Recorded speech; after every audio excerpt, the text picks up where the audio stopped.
it's a dead end for the silt, and there's a ton of silt in this pond. I mean, I don't know how many dump truck loads of silt that would be if you hauled it all off. I'm not exactly sure how deep this pond is.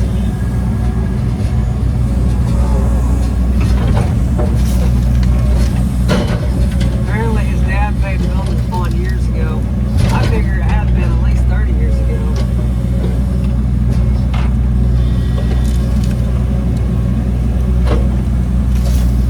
Some of the guys that operate bigger machines than this harbor, because this is only like a Takuchi TB290, they kind of make fun of guys for having blades, but when you got a machine this, you know, that doesn't weigh even 20,000 pounds, just under, having that blade out front makes a big difference. Big difference. Last night, 2 nights ago, I was over here trying to do some of this, and it got dark and it kept working, and I ended up ripping one of the hydraulic lines off the boat because a tree got past the bucket and popped up, and I couldn't see how it was hung. Just because the way, and I had my bill pretty out there and I couldn't see. I got some lights ordered. This thing has lights all the way around it, but only one of them works and it's not very bright. And the light on the boom is decent, but I got a bar light coming, 4 lights. All the way around it, so then I should be able to see all the way around me when I'm looking back into the dark.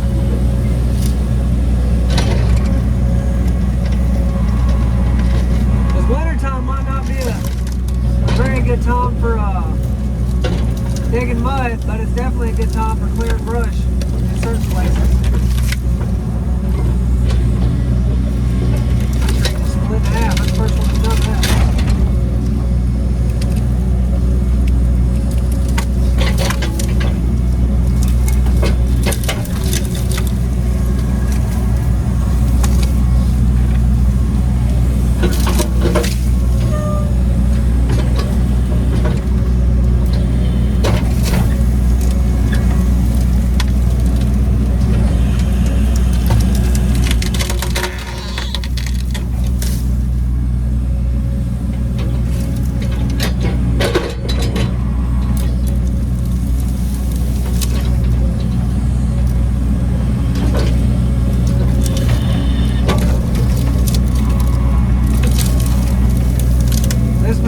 Do what some of those bigger machines do, where they just take your teeth and kind of just hit it and just basically kind of stab the tree and break it in half.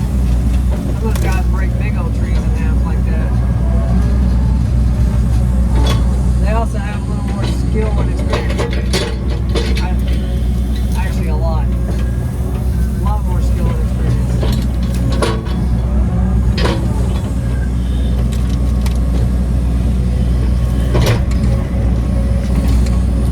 Experience is working on billboards and everything that entails. Well, working on electrical, and then besides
myself, kind of away from everybody doing this. This is awesome.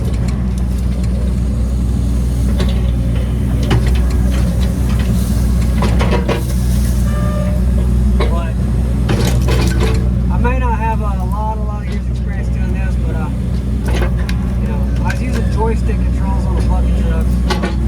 Years and years of experience doing that. I probably have about 500 hours experience on this machine. I mean, I'm on an excavator and about 100 on this machine. I might have more than 500, I'm not sure.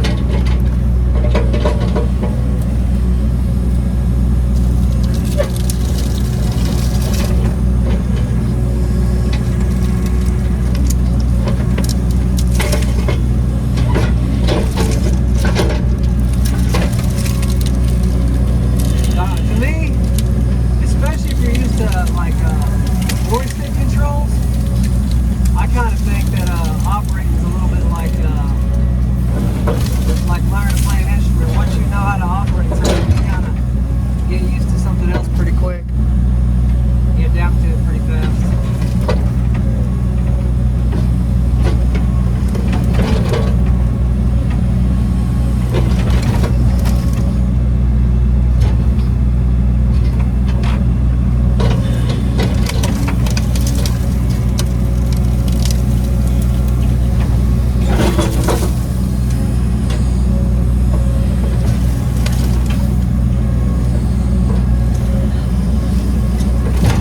When I was 19, I was working for a John Deere dealership in Arkansas called Warrior of Arkansas, and actually I was just a guy that did stuff nobody else wanted to do.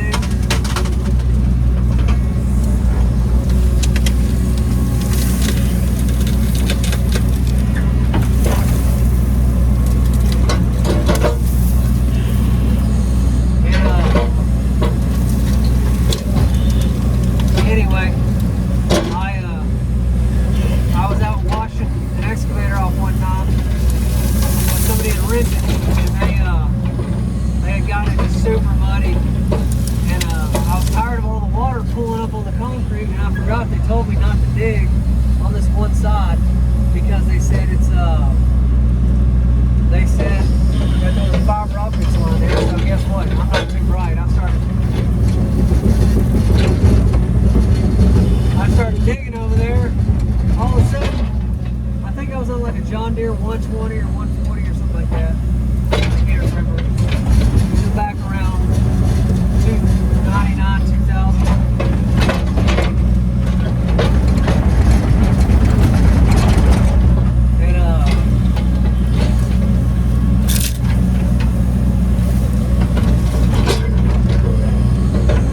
Anyway, all of a sudden the whole side of the machine lifted off the ground and it dropped back down where I'd caught something. And I quickly realized that, oh no, there was a fiber optics line there.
sure looks like a long reach to me.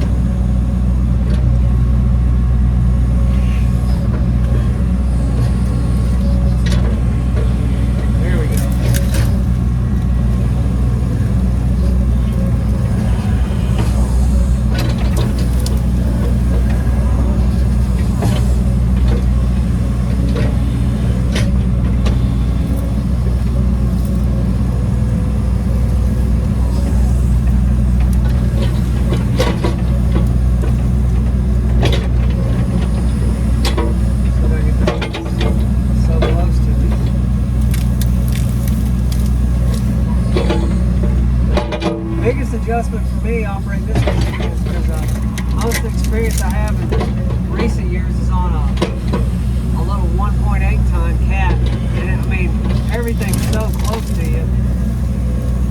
With this thing, you're digging sometimes in a spot you can't even see what you're digging.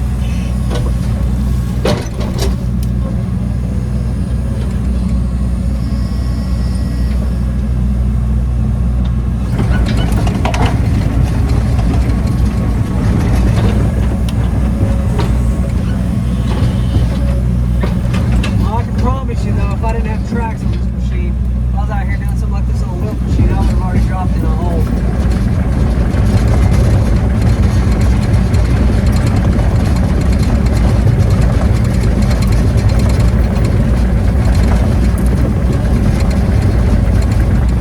Yeah, I don't know if you can see it or not, but look at that big old hole.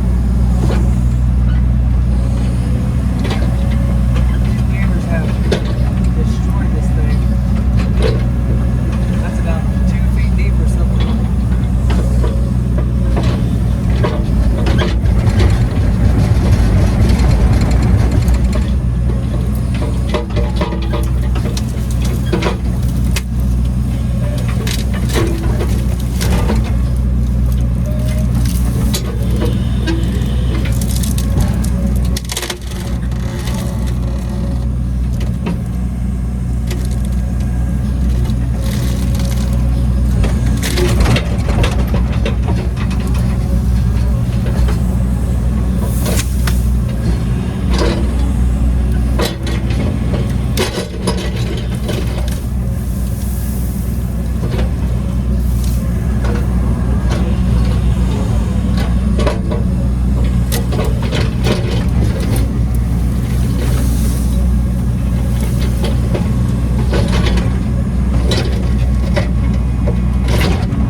deal.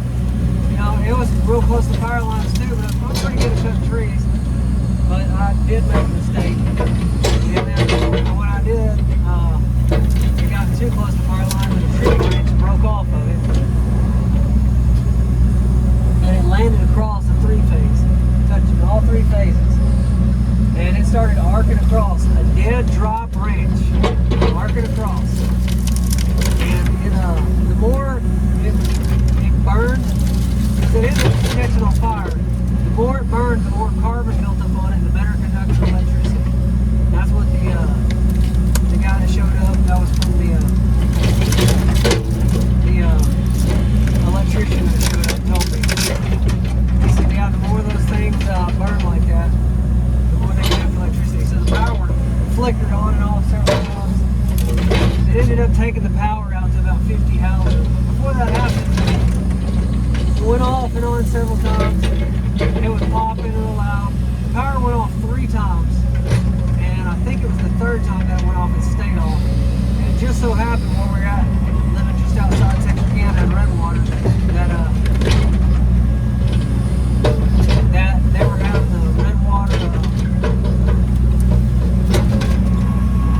Redwater was having their prom. There was a bunch of girls at home getting dressed in that area, putting on their prom hair, doing their makeup, doing their hair. So there's quite a few Facebook posts about the power being out, girls having to go. Having to go to somebody else's house to do their makeup and stuff because there's no power. And I'm sure somebody called me an idiot. I'm sure. But, you know, crap happens. That's what the guy said. The electrician said. He's like, stuff like this happens all the time. You know, and it's really not that big deal. It's kind of funny because my brother-in-law who lived down the street from me, somebody he knew said something about it. And he's like, oh, it's probably my brother-in-law. He's probably over there cutting a tree or something. So he called and he was like, hey, did you take the power out? And I was like, I sure did. So, one of those moments that people probably think you're an idiot, but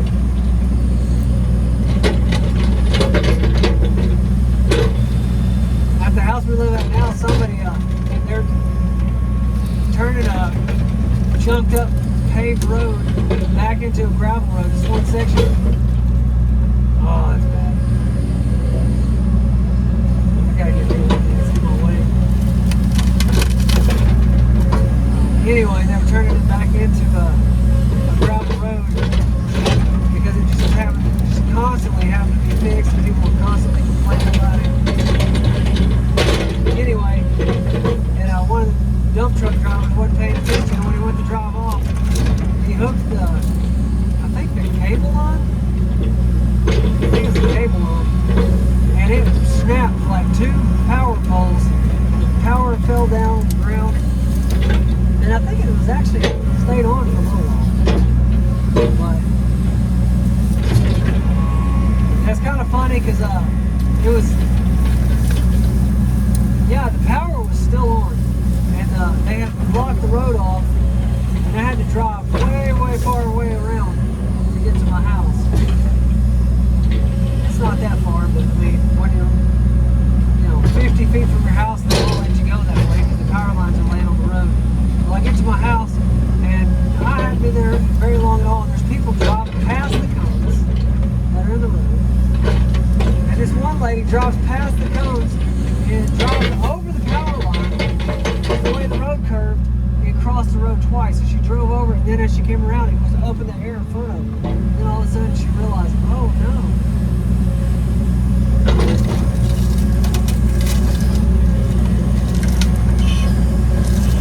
need a water bucket for this.